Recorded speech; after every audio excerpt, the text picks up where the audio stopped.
Hello. So this is the first attempt at basically doing a podcast. So what's actually happening here is basically trying to create a podcast to relate about the subject of research or curiosity. So this is on behalf of Sifter, which is a company that I've created. And the predominant focus of this thing has always been to help bring light to just what is true, what is real, and to mitigate against those forces that manipulate against things. So the name of the company is Sifter. My name is John. I'm a South African-born, let's say, product designer, and I've been working on this for quite a while now, and thought quite deeply on a variety of different things. So I'll go through the very high level of what Sifter is, then I'll try and give some examples of use cases of how this would be helpful to people. Because the purpose of this podcast is going to be trying to invite people on to talk about their research. So I'm looking forward to talking to people about what they've inquired in about. Could be anything from nutrition or to an investigation about any given topic. And then asking how they actually go about in their process to find information and what they've found and what they would require. Okay, so saying that, so this is the broader banner of what Sifter is supposed to be. So source of truth decentralized. So what that actually means is trying to, one of the key tenets is when information is centralized, it is potentially corruptible. So if we can build mechanics or things that actually help people connect their knowledge bases together, in a way that actually looks at the content and tries to decipher what has been isolated as fact or a document or something along those lines, and build on each other's knowledge without having a central source of this is absolutely right and it's defined as right. Because in my experience, basically, it's always been the case where when it's a singular perspective, it's not necessarily true. It's something that people want you to just believe. So I think a good open mind and critical thinking is always useful. Okay, so saying that, yeah, I've worked at a bunch of different places, doesn't really matter. So the bigger issue is currently, I believe, we live within a world with a very distorted reality. As how we inform ourselves is under active manipulation, which masks the reality of a lot of dodgy things going on. So this is kind of the core of everything that I'm going to suggest of why I'm doing this and why I think it's important. So I want to bring greater transparency to institutional corruption while also paving the way for legal accountability. This is more focused on the investigation use case, but just generally overall, it's to help people find what they're looking for and allow their audiences to gain a better understanding of that research. And if it's technical, make it easy for people to understand. So how? By building a decentralized system of truth acquired via independent investigators, all while being technologically protected. So what that means is we're going to try and build something which is decentralized but independent, meaning we're building a tool that can live on your computer and leverage the power of what your computer can do. And the data that you have is yours to keep and own, which you can share with people how you choose and see fit.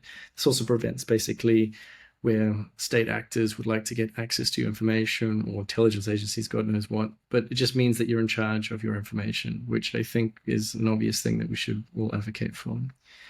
So what is this? Well, the first part of this thing, there's 4 stages, and we're going to be focusing predominantly just on the first, is research. So research is basically, I don't need to explain this to everybody because it's obvious, but it's broken into like 3 core areas, which is basically what we have here on the website, to source, analyze, and report. Now, sourcing is a difficult thing when it comes to tons of documents for those that have to go through, say, 5 terabytes of, say, emails or PDFs, and then try to find what you're looking for. That's a tedious task. So we want to help improve basically scannability and trying to be able to give those that are researching easy access to find what they're looking for inside of the document, and then also network things up visually. So I'll go into that in a little bit. So sourcing, analyzing. So within Sifter, we're trying to do visual analysis, which means a big canvas, which you have nodes on there, so you can actually visually look at what's happening. the best way to think about this is, I'm sure you've seen movies where you have a corkboard and a piece of string linking up to this person was at this place. So that's the analysis part of it. And then the reporting part of it, which I think is very important, which is storytelling, which is once you've sourced, analyzed, and you're ready to tell people about it, to make it easy to publish whatever type of medium that media that you'd like. So audio, text, video, if necessary. So the idea is to be from beginning to end in storytelling. So the next part of this, I think it's still the same one. Okay, let's see. I'm going to zoom out a bit here and have a look at these other ones. Yep, okay. I'll just scan these things at the very high level. But the second part is check. So back in 2016, I spent some time working on developing a blockchain protocol. And the purpose of this protocol was to, again, decentralize the ownership or definition of truth. So if there's any central authority that says this is correct or not correct, again, I have issue with that. I'd like to kind of build a system that kind of mitigates against that control. So during that period in time, I actually created a technical white paper which explains how you can actually do fact checking in a decentralized way. The crux of it is basically if you have a statement made in, say, a document or video or audio in real life, you take that statement, you make it fact checkable by one singular thing, not like there's two elements that need to be fact checked. You open that up as a question, you allow people to put a bounty on it, and then people that are interested in basically answering that question can bring evidence to prove or disprove. And multiple people can do this. And once something's added into the system, basically, and a group of people can review that content, and everybody can basically take a slice of the bounty that's actually put on this. So that was the checking part. The telling part is exactly the storytelling, which I was telling you about before, which is basically video and audio. And then the last part where I actually got my start with this thing is aggregation. So imagine multiple people publishing different content, try to do it in a different way that's based on time and space, which means that you can search by content in a given location that was published at a certain point in history. So that's kind of the crux of all of this. I won't go through all of that just now, but I'll go into details of kind of some examples perhaps. So one of the things that Sifter is now, and I will pull up basically an example. So this is an MVP that I built, which basically does the sourcing analysis and distribution. Is a visual canvas. So this thing is intended where you can basically drop nodes on a canvas. So I'm thinking that I need to investigate a certain person. So you basically add that person and then you link that to an organization and then other people. So you can do org charts or different events. You have timelines and maps as well. And on the side here, as you search things, you can actually use Wikipedia as an example. So the GIF's a bit crazy, but you have a web lookup of the entity that you are looking for, and you can actually pre-select the ones at least starting from Wikipedia to take all the entity information and then imagery and then start to build a canvas that way. Now this can work for just any topic, so from nutrition to, again, investigation. So that's the current stage of what we have. The next stage is we're actually looking to integrate AI into this. So it's going to be fairly interesting where we can actually search for what you're looking for and build nodes and then node charts all together. This also looking to work with basically knowledge-based system or knowledge graph systems, so like Obsidian. So you can basically visually build this out the way that you want to and then use the tools that you normally do. So that's it on this side of things. On the kind of examples of what you would like to do in the system is I just recently interviewed a nice fella who is basically looking into lead and lead poisoning because he has a company.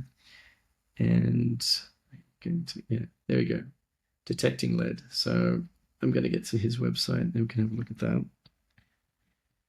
So he's found a fantastic way of basically spraying a certain substance onto different objects and with UV light actually illuminating and showing if it has lead in it. So this is the kind of thing and the kind of people that I want to kind of reach out to, because what I want to do is give examples of how their research can be shared with other people. So this is something I created, and this is just one example. So I gave this example to him. So what are the negative effects on the body? What surfaces have lead? This is from his website. So I was just breaking this down. And then going even further into detail to like what articles or what information exists that shows the risks of various products. In this case, it's lead. So there's a bunch of lead products that relate to the bathtub.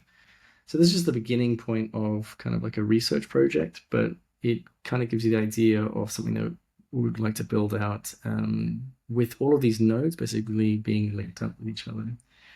Another example is a book that I've just recently been reading, which is a fantastic title, The Cure to All Diseases. And it states that basically all health issues relate to one or two issues, so parasites and pollutants. And I've just started basically reading it, but I'm basically building out all of the information. So they say that basically avoiding these things is helpful, obviously. Electronic treatment. So in this book, this lady talks about how you can use different electrical devices to first see if you have any of these two things and also remove parasites. So again, so building out all the research visually, and the benefit of this is trying to figure out relationships with different things and then building tools that actually help you do that. So looking to try and create some of these dashboards with some other people and then actually interview them on the podcast. So I guess that's it for now. This is kind of like the live version of the product at this moment in time. So you can get a bit of an idea of what you can do. So as an example, you can search the nodes that you have, right? So like Leonardo has all of the information that's been pulled down from Wikipedia, and then you can edit this information and then it becomes your own effectively. So this is the starting point. We're starting to add AI to this, and it's pretty exciting. So that's it for now. Look forward to bringing some other people onto the podcast and actually talking about their research topics. I'm going to keep it really broad because it's more interesting if we talk about anything. So it's curiosity and research. So that's it for now. Thanks.